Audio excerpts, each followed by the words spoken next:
The stars looked beautiful from the observation deck of the Tempest Valiant, but Captain Riker Hayes had no time to admire them. His face was set, jaw clenched, eyes hard as steel. He wasn't just any captain. He was the last hope of Earth, the man chosen to carry humanity's final warning across the galaxy. They'd crossed a line.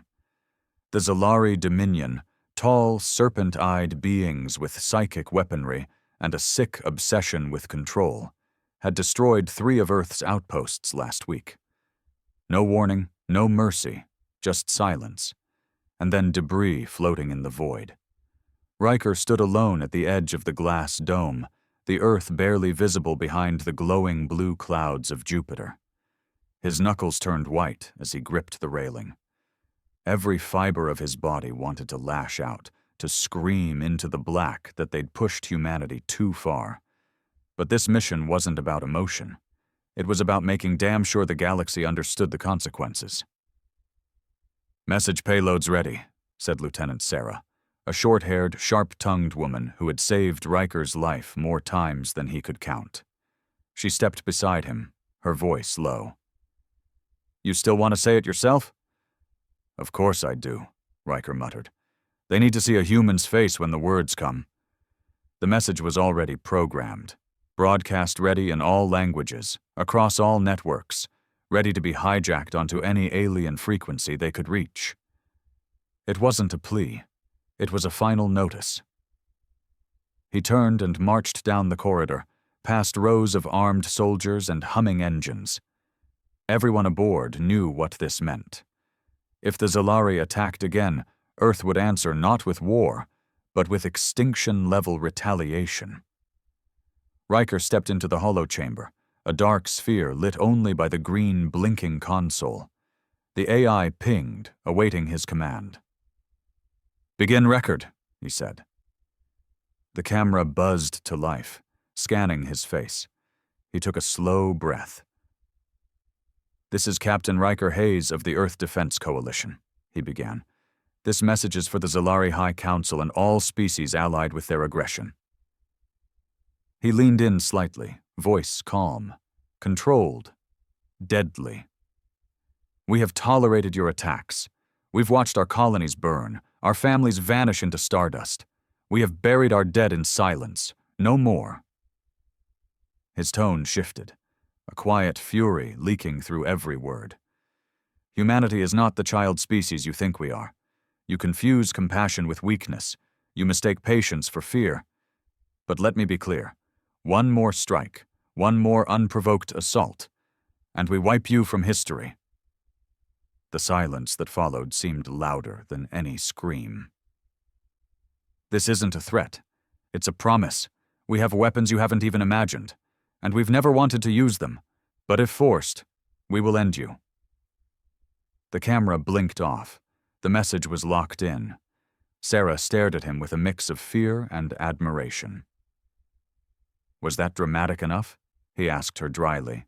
She nodded slowly. "Dramatic enough to make the stars tremble." But Riker knew this wasn't over. Not even close. The Zari didn't fear words. They respected only strength. And Riker had a gut feeling that before long, he'd have to show them exactly what humanity could do. And deep in the cold dark of space, something moved. Something Zari. The ship's lights dimmed briefly as the Tempest Valiant jumped to silent mode, a defensive protocol used when a high-level threat might be nearby. Riker didn't need the warning. He felt it in his bones. Something was coming. Sarah's voice crackled through his comm. "Captain, we've picked up a shadow on the long-range scanner. It's cloaked, but it's following us. Same trajectory for the last 40 minutes. Riker stormed up to the command deck, every footstep echoing like a countdown. "It's them," he said flatly. "Zari Scout." The crew went quiet. No one needed to ask how he knew. The Zari never responded to messages. They stalked first, attacked second, then denied it ever happened. "Raise shields, silent pattern. No energy spikes," he ordered. "We're not giving them a reason to pull the trigger. Yet." Commander Enoch, the ship's tactical lead, turned from his console. Sir, you really think they're testing us, seeing how we respond to the message? Riker gave a short nod. They're not afraid. Not yet. They're watching, analyzing, waiting to see if we'll back our words with fire. Sarah leaned in, her voice quieter. You think they'll call our bluff? It's not a bluff. And it wasn't. Riker had seen what humanity had hidden under the ice of Europa. He'd stood inside the core of the silent sun weapon buried on Pluto, an ancient satellite built not for defense, but annihilation. The kind of weapon you activate only once, and only if you're willing to erase an entire species from existence. The Zalari thought they were the apex, but Earth had grown tired of being underestimated. Let them follow, he said, his voice calm again. We're heading to the drift line. Sarah's head snapped up. You mean the old battleground? Riker nodded. Exactly. Let them see what we're willing to revisit. Let them feel the ghosts of their own dead. The drift line was a floating graveyard, remnants of the first human-Zalari war a century ago. Thousands of ships frozen in silence, wreckage circling a dead moon like vultures. Both sides had lost too much there. Neither side had ever gone back. Until now. Plot a course, he said. Let the Zalari see we're not afraid of memory. As the Tempest Valiant cruised through the void, the silence outside the hull thickened. The distant stars seemed dimmer here, as if mourning. As they broke into the outer edge of the drift line, Sarah gasped. God, she whispered. Fields of broken ships floated ahead, human and alien wreckage twisted together like dead lovers, scorched metal, frozen bodies, a drifting flag, its colors faded but still visible. The Earth Defense emblem. They weren't just entering a battlefield. They were entering a tomb. Activate external cams, Riker said. Make sure the Zalari see this feed. The live visuals would now be part of their open broadcast. If the Zalari were watching, and they always were, they'd understand exactly what humanity was willing to remember, and what they were prepared to repeat. As the ship moved deeper into the wreckage, a low hum started to rise from the comms. Static, warped signals, voices that didn't belong. Sarah's eyes darted. Sir, we're picking up something weird, not a language, almost like a recording loop, but twisted. Riker stepped forward, listening. His blood went cold. It was humans screaming. Recorded screams from the First War, played back over and over, distorted by time and interference. The Zalari were sending a message of their own. They're trying to break us with our own memories, he said. They think fear still lives here. Sarah looked at him. Does it? Riker looked back out at the graveyard of ships. Then his hand balled into a fist. Number. But something else does. He turned away from the window and gave the order. Arm the EMP cannons, launch recon drones, and prepare the dead protocol. Enoch stiffened. You sure about that, Captain? Riker's voice was like stone. If they want to play games in the dark, we show them that humanity owns the shadows. Outside, in the silent cold of space, the Zalari ship finally uncloaked. The Zalari vessel drifted into full view, sleek, silver, with razor-like wings that shimmered with a liquid glow. It looked almost elegant, like a predator in no rush to strike. But Riker knew better. That ship was armed with weapons that didn't just destroy, they erased. Whole cities had vanished under Zalari bombardment, their molecular signatures scrambled into nothing.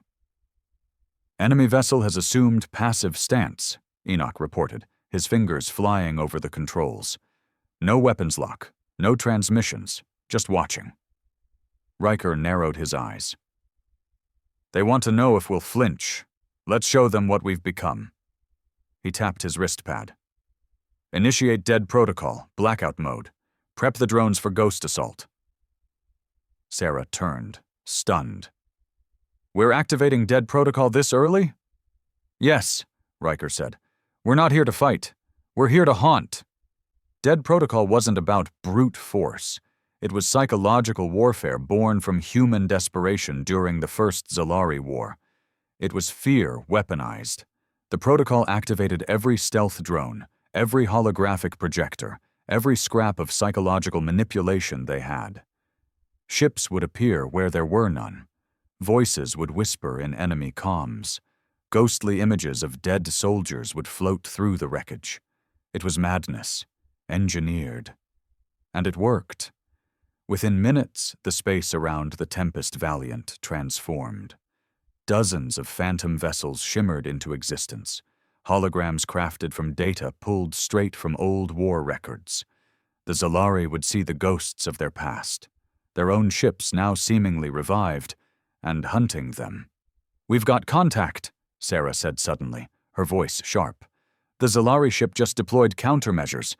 They're trying to scan us, but the ghosts are interfering. Riker gave a cold smile. Good. Let them waste their energy chasing shadows. Then came the sound no one wanted to hear. A low-pitched chime that rattled the air like a warning bell. Sir, Enoch shouted. They just locked a graviton cannon on us. This isn't a drill. They're escalating. Riker didn't hesitate. Turn us. Face them head on. Power weapons, but don't fire. Let them see we're not afraid to stare death in the eyes. The ship pivoted in silence, engines humming as the Tempest Valiant aimed its nose directly at the Zalari vessel. Through the front viewport, Riker could see the enemy ship glowing brighter now, energy gathering along its underbelly. A single wrong move, and this would become a funeral march. But Riker wasn't here to bluff. He turned to Sarah. Patch me through. Visual only. No translation software. I want them to hear my voice exactly as it is. Sarah nodded, hands moving quickly. A soft beep, and then a red light blinked on the console. They were live. Riker stood tall and stared into the lens. This is Captain Riker Hayes, he said, his voice hard, slow, and unforgiving. You've made your move. Now make your choice.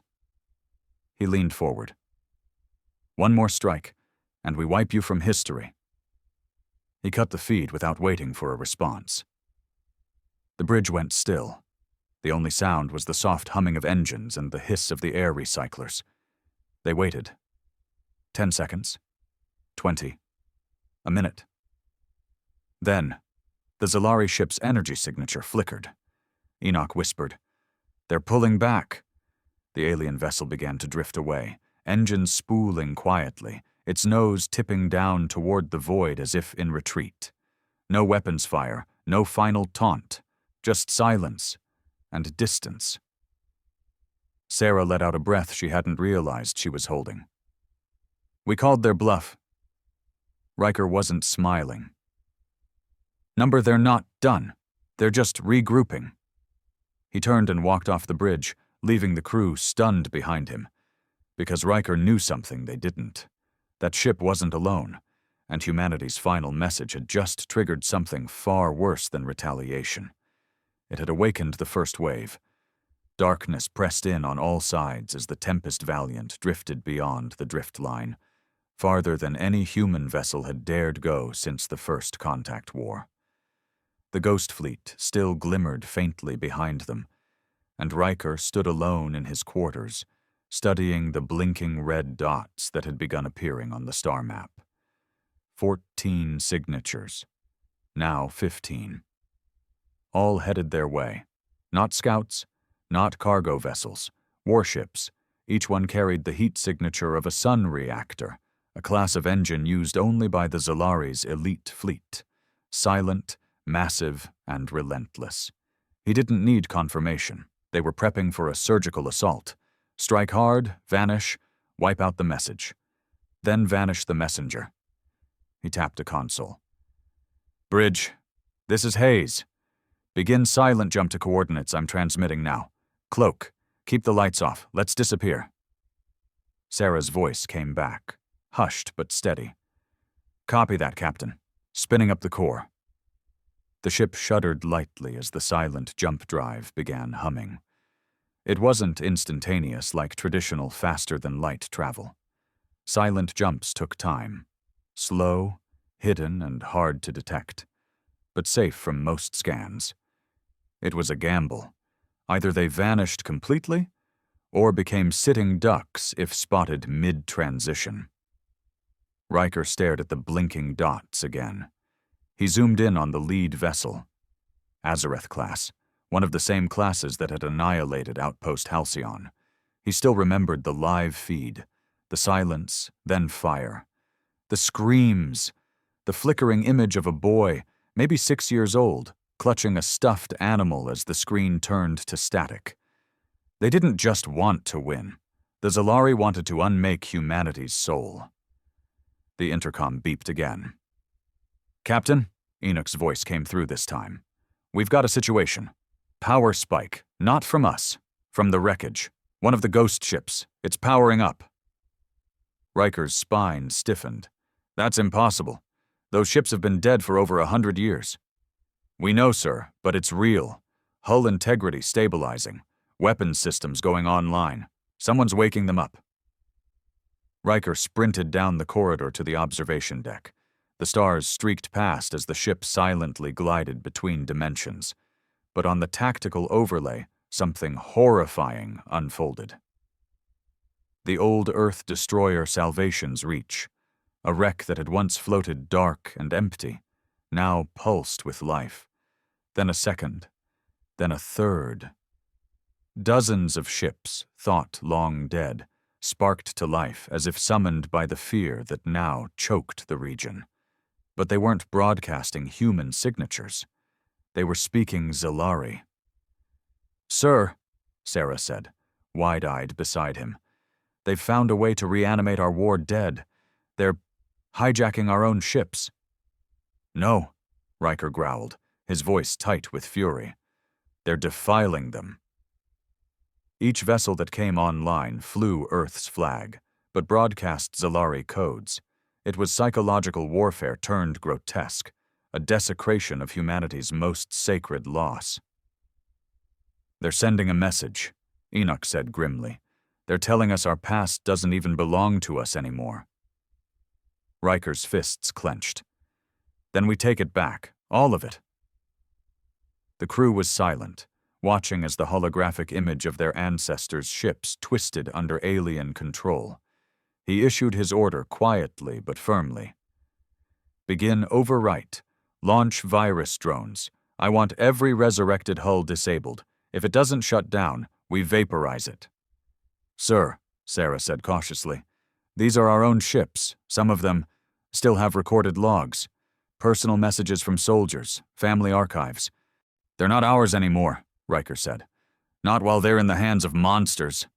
Outside, the Tempest Valiant's belly opened, and a swarm of sleek black drones zipped out like hornets.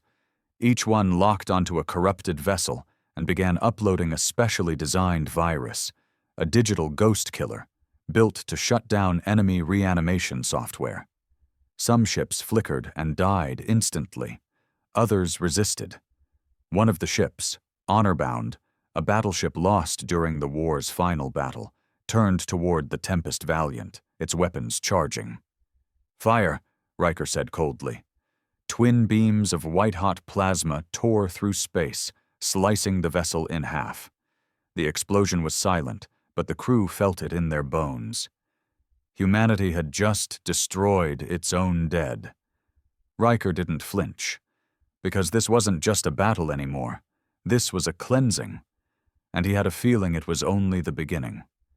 The bridge of the Tempest Valiant was silent now, not out of fear, but out of respect. On the main screen, what remained of the honor-bound drifted in two glowing halves, cooling in the void. No one said a word. Even Sarah's fingers moved more slowly over her console, as if the moment deserved stillness. Riker stood at the front of the bridge, staring at the wreckage. He remembered reading about the honor-bound as a cadet. A ship that had refused to retreat, even when outnumbered 10-1 during the final battle over Mars. The last transmission from her captain was still taught at the academy. As long as Earth breathes, we do not run. And now Riker had ordered its destruction. Enoch finally broke the silence. Virus net is holding, Captain. 17 enemy-occupied vessels disabled. 5 destroyed. The rest are retreating or dark again. Any trace of the original logs? Riker asked. Sarah shook her head. Not a single message survived. They wiped everything before activating. Every soldier's last word, every family message. They made sure we'd never recover it. Riker's jaw tightened. Then this isn't just war. It's cultural erasure. They're not just trying to kill us, they're trying to make it so we were never here. He turned towards the comms unit and stabbed the console with his finger. Patch me to Earth Command. Secure line, full encryption. It took a moment. Then a small screen blinked to life, showing the face of Admiral Lyra Stone. Her silver hair was tied back, her face hardened from years of battles most of the world never even knew happened. She didn't waste time on greetings. Captain Hayes, status? Riker didn't flinch. We engaged a forward Zari unit. No direct fire, but they deployed psychological warfare tactics, reanimated our ghost fleet, hijacked the honor-bound. We responded. Lyra's face darkened. You fired on our own. They weren't ours anymore. A long pause. I've authorized dead protocol escalation, Riker continued, and I'm formally requesting activation of Project Ashwake. On the other side of the transmission, Lyra went still. Her lips parted slightly, but she said nothing for a long moment. Even through the screen, Riker could feel the weight settle over her shoulders. You're asking to deploy a Class Omega extinction device, she said flatly. You understand what that means?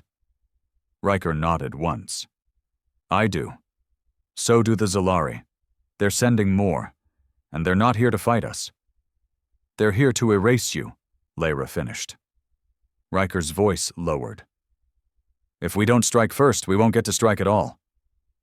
Lyra studied him with tired eyes. Then she leaned back and gave a slow nod. Authorization granted. Ashwake 7 is en route. ETA, 36 hours. It's in your hands now. The line went dead. Riker didn't move for a moment. The bridge crew stared at him. Ashwake 7? Enoch asked. That's not a bluff? No, Riker said. It's not. Project Ashwake was humanity's final creation, the ultimate deterrent. Not a bomb, not a virus, something worse. It was a weapon designed to erase planetary biosignatures on a quantum level. Any trace of culture, language, architecture, gone. Even memory particles scattered. It wouldn't just kill the Zari. It would make it so their planets had never existed. And now, for the first time in history, it was being sent into battle. Sarah looked shaken. We use that thing. We become the very monsters they claim we are. Riker turned to her, voice soft but certain. Number, we become what we must to survive. The stars outside began to dim as the ship passed into deeper space, the kind of space that wasn't charted anymore. Even the AI refused to speak here. Then the warning siren flared. Unknown ship detected. No Zari signature, no human. It's something else. Riker's eyes snapped to the screen. Out of the darkness, a structure emerged. It wasn't a ship. It wasn't a station. It was something older, vast, covered in markings that pulsed with unnatural light. It looked ancient, alien, but not Zari. Sarah whispered, "What the hell is that?" Riker took a step forward. His chest felt cold. That might be what the Zari are really afraid of. The structure drifted slowly into view, blacker than space itself except for the lines of pulsing red that snaked across its surface. It was bigger than any ship Riker had ever seen, too massive to be built by mortal hands, and far too old to still be functioning. Sarah's voice trembled slightly. That thing isn't on any map, Captain. No registry, no data fragments in the archives. We've never seen anything like it. Riker's eyes locked on the central tower of the thing. It was shaped like a monolith, surrounded by massive rings that rotated independently, humming with silent, terrible power. He felt something stir in his gut. Not fear, exactly, but instinct. The same feeling a man gets when he walks into a graveyard at midnight and realizes something is still watching him from the shadows. "Run a full spectral scan," he ordered. "Passive only. Don't ping it. I don't want to wake whatever's sleeping inside." Enoch already had the results coming in.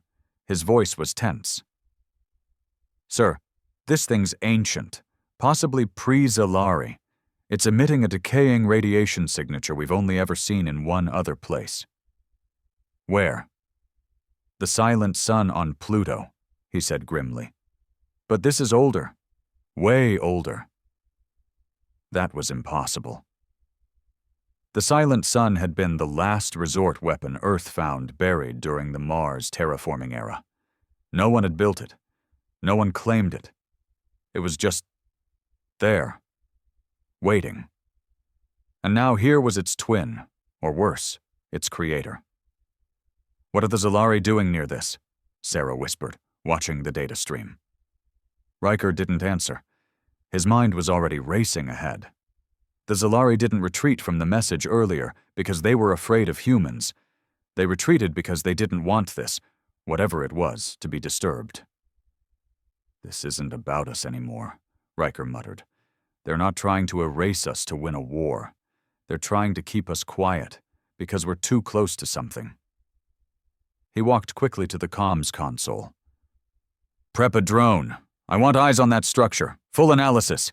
Send it in slow." The launch was quiet. The probe, barely the size of a coffin, drifted toward the dark monolith, its cameras feeding back images in real time. Strange carvings covered the hull. Circular patterns, star maps, even figures of creatures with too many limbs and blank, eyeless faces. Sarah's face turned pale as she zoomed in. These aren't carvings, they're instructions, a warning. Before Riker could reply, the feed snapped to static.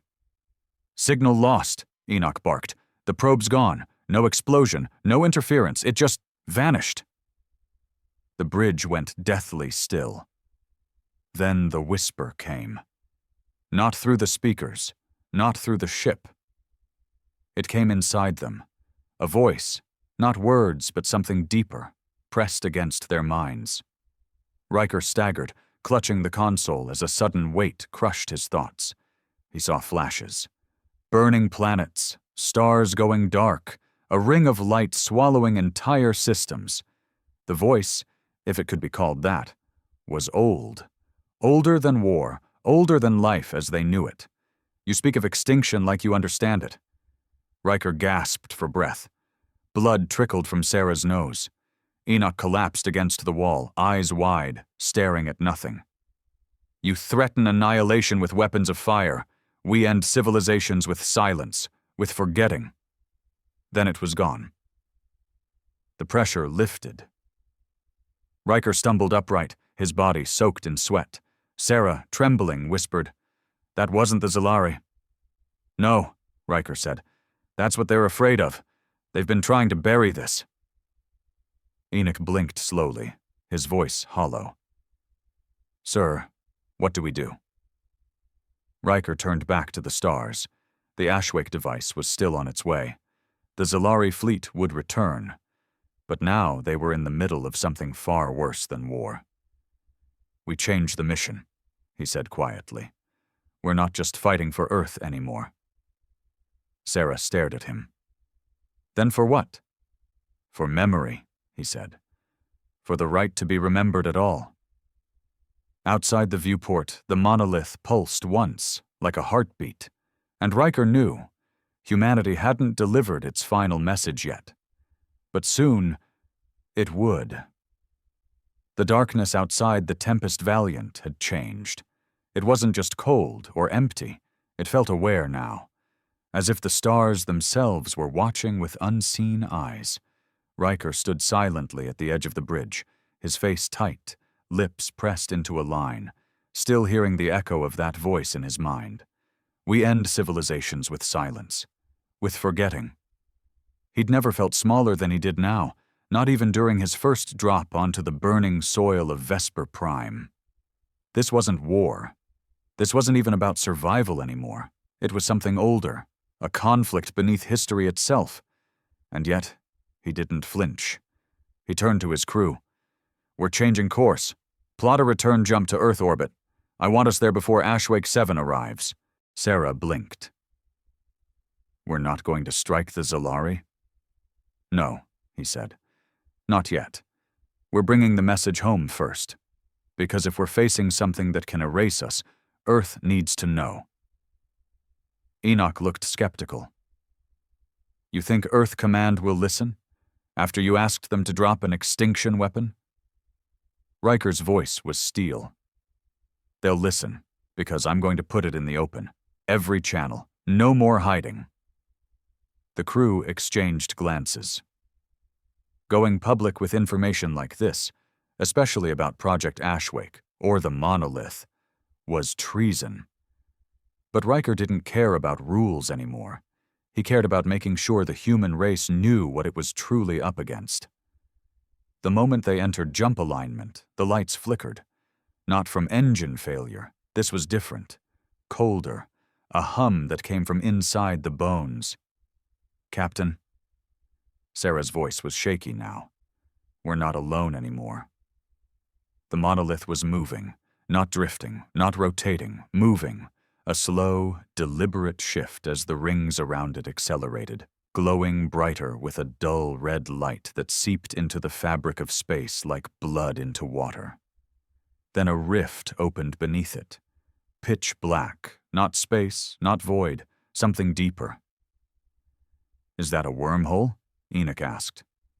"No," Riker said, barely above a whisper. "It's a memory well."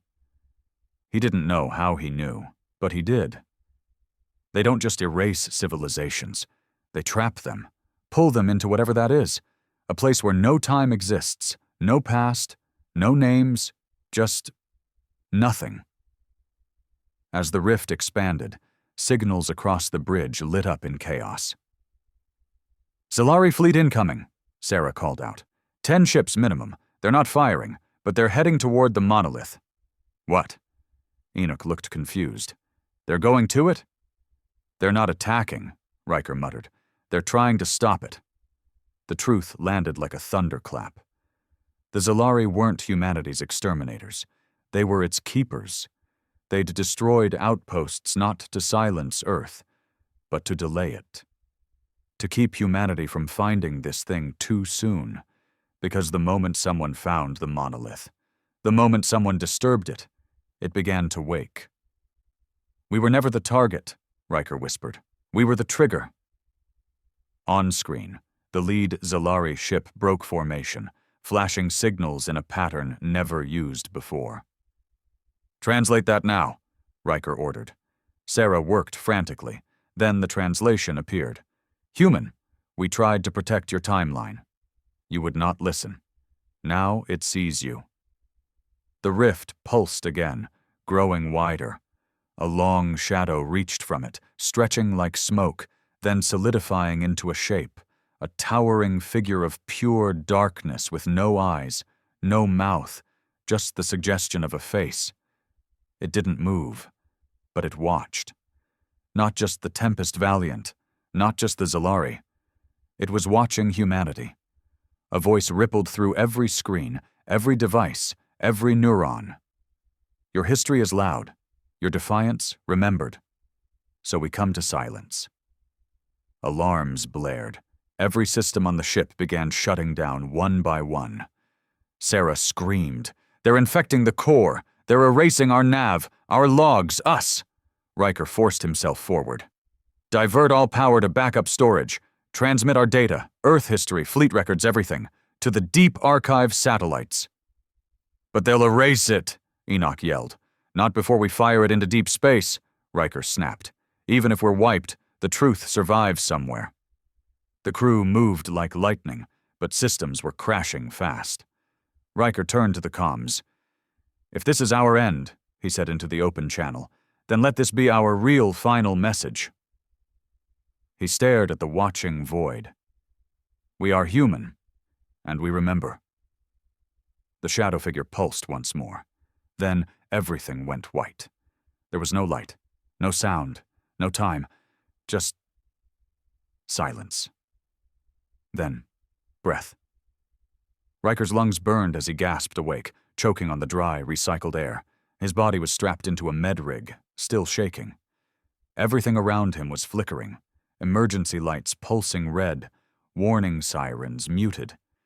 He turned his head and saw Sarah slumped beside him, eyes closed, pale but breathing. Enoch was leaning over a console, blood crusted at his temple, face gaunt like he hadn't slept in years.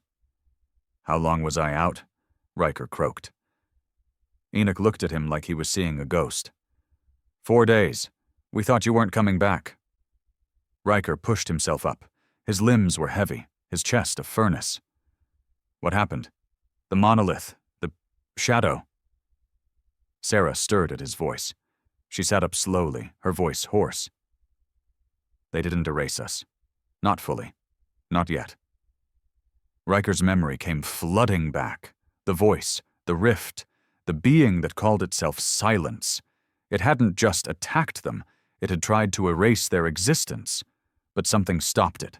He staggered to the bridge, the crew trailing behind. The main screen was cracked, but still operational. Outside, space was calm again. The monolith, gone. The Zari ships, vanished. But Earth, still there, still breathing. Status, Riker barked. Enoch wiped his face, pulling up the reports. We lost everything but one core backup. The Deep Archive satellites. One made it out. The other was corrupted mid-transmission. Sarah added. Ashwake 7 was recalled before deployment. Earth Command saw the transmission before it hit blackout. Riker, they heard you, all of it. He let that sink in. The mission hadn't been to win a war. It had been to warn humanity. And they'd succeeded. Riker slumped into the captain's chair, staring at the stars. The monolith hadn't just come for blood, it came to erase legacy, and when it failed, it disappeared into whatever dimension it called home. But it had left a mark behind. A single line of data carved into their corrupted memory banks, left like a whisper. We see you now. Sarah read it aloud, quiet. That means they're not done, doesn't it? Riker nodded slowly. Number. But now, we're not unprepared. A new alert pinged across the screen.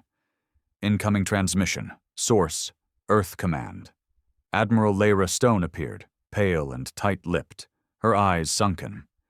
Captain Hayes, she began, you've cost us every protocol, every chain of command, and revealed black-budget projects the world wasn't ready to know existed. Riker waited, expression unreadable. But, she continued, you also may have saved the entire human timeline. The Senate has issued a global disclosure order. We're no longer hiding the war. We're preparing for it. All of us. She paused. And we need leaders. The screen flicked off. Riker turned to his crew. You heard her. We're not soldiers anymore. Sarah blinked. Then what are we? Riker looked at the stars. We're archivists of existence, keepers of memory. If they want silence, we answer with truth. Over the next few hours, the Tempest Valiant began transmitting everything it had left, recordings, testimony, genetic logs, history files, into deep space, encoded in a lattice of radiation signatures that even the shadow entity couldn't delete easily. A backup of humanity, scattered like seeds into the void. They knew it wasn't over. But Earth was waking up. Cities began installing planetary archives. Civilian agencies turned into memory vaults. Children were taught history not just to learn, but to protect it. The shadow had come to erase, and in doing so, made humanity more permanent than it had ever been before. 1 week later, Riker stood in a rebuilt memorial on Mars, beneath a steel statue of the honor-bound. He touched the plaque and read the inscription. To those who died so we could remember. He exhaled. He didn't know when the monolith would return, or what form the next silence would take. But he knew one thing. Humanity's message was no longer a threat. It was a vow. We are loud, we are flawed, but we do not forget. And if they came again, they would remember humanity, whether they wanted to or not.